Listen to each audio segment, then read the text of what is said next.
Hello friends, welcome to my YouTube channel study 24/7। तो friends, आज के इस वीडियो में बात करेंगे अपने तीसरे लेसन प्लान के बारे में, जो हमारे विषय सामाजिक विषय उप विषय इतिहास से संबंधित है और जिसका प्रकरण है शाहजहां। तो फ्रेंड्स, आज हम देखेंगे कि जो हमारा लेसन प्लान है शाहजहां, इसको कैसे बनाना है। तो सबसे पहले आप पाठ योजना डालेंगे।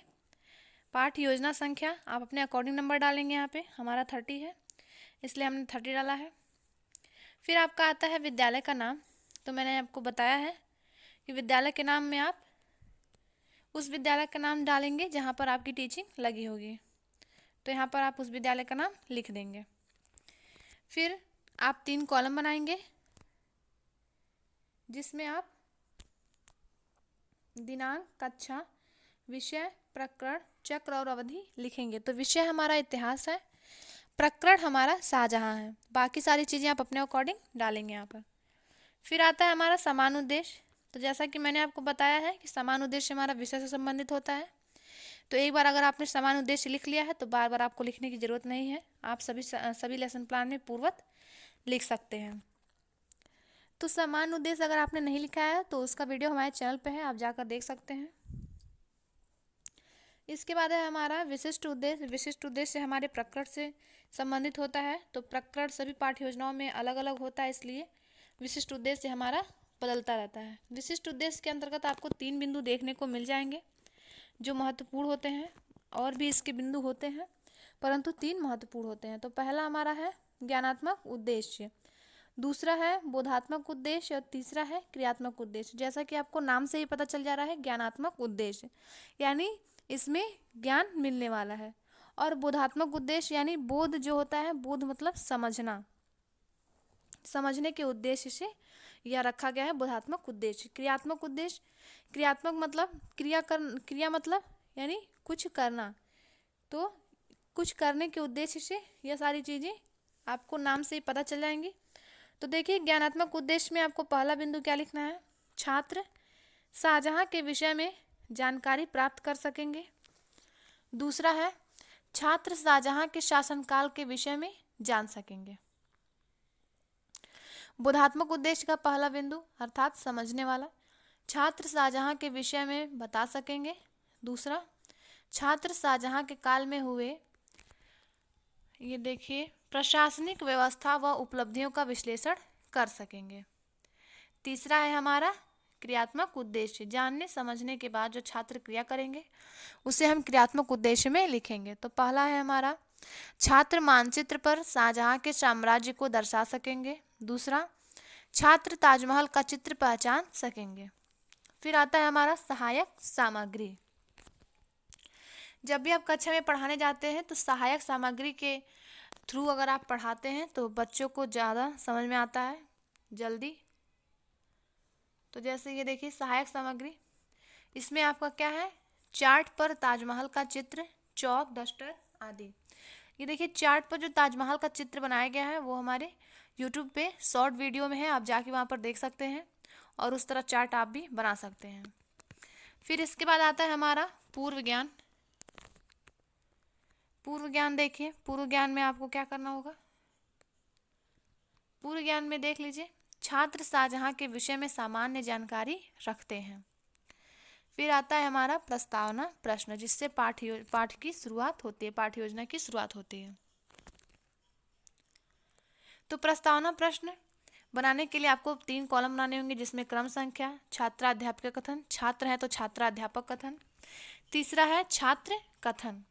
फिर आपका पहला प्रश्न होगा प्रस्तावना प्रश्न का, अकबर के पुत्र का क्या नाम था, तो क्या नाम था, जहांगीर नाम था। दूसरा प्रश्न है हमारा, जहांगीर के पुत्र का क्या नाम था, शाहजहां नाम था। तीसरा, आगरा का ताजमहल किसने बनवाया, तो किसने बनवाया था, शाहजहां ने, ठीक है। चौथा प्रश्न हमारा, शाहजहां के विषय में आप क्या जानते हैं। तो क्या है ये बच्चों के लिए समस्यात्मक प्रश्न है, जिसका स्पष्टीकरण आपको देना है, क्योंकि आपका प्रकरण ही शाहजहां है, ठीक। अब आता है हमारा उद्देश्य कथन। उद्देश्य कथन करके आप छात्रों में पढ़ने की जो रुचि है उसको बढ़ाते हैं। तो देखो बच्चों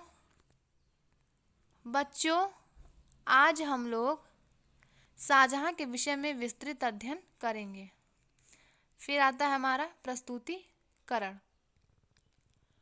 प्रस्तुतिकरण में देख लीजिए, अध्ययन एवं अध्यापन की दृष्टि से प्रस्तुत पाठ को एक अनुवृत्ति में विभक्त किया गया है। अब आप प्रस्तुतिकरण के लिए 4 कॉलम बनाएंगे, जिसमें पहला शिक्षण बिंदु, दूसरा छात्र अध्यापिका कथन, यदि छात्र हैं तो छात्र अध्यापक कथन, तीसरा है छात्र क्रिया और चौथा है श्यामपट्ट कार्य। शिक्षण बिंदु में आप लिखेंगे शाहजहां का जीवन परिचय, ये हेडिंग हो गया शिक्षण बिंदु का। फिर आएगा हमारा विकासात्मक प्रश्न, आप छात्र अध्यापिका कथन में लिखेंगे, जिसमें आपका पहला प्रश्न होगा शाहजहां के बचपन का क्या नाम था? तो क्या नाम था? खुर्रम था, और यही आप श्यामपट्ट कार्य में भी लिख देंगे। दूसरा प्रश्न हमारा, शाहजहां का जन्म कब हुआ था? तो कब हुआ था? 1592 ईस्वी में हुआ था, यही आप श्यामपट्ट कार्य में भी लिखेंगे। फिर है हमारा तीसरा, शाहजहां के राज्याभिषेक के विषय में आप क्या जानते हैं? तो क्या ये हमारे लिए समस्यात्मक प्रश्न है, इसका स्पष्टीकरण अब आपको देना होगा। तो देखिए, छात्र अध्यापिका कथन में आप स्पष्टीकरण लिखेंगे शाहजहां का जन्म 5 जनवरी 1592 ईस्वी को लाहौर में हुआ था।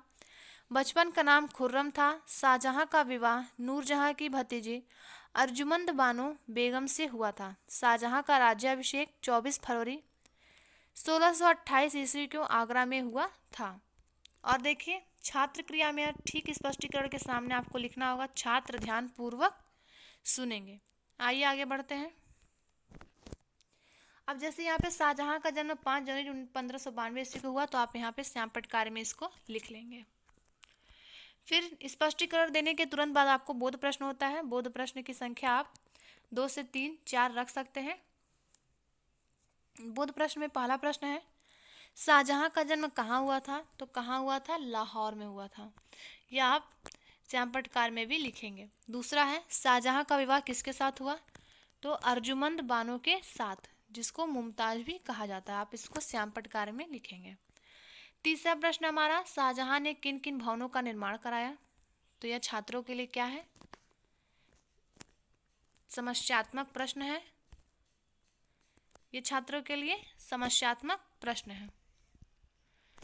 ठीक, तो इसका स्पष्टीकरण आपको देना होगा।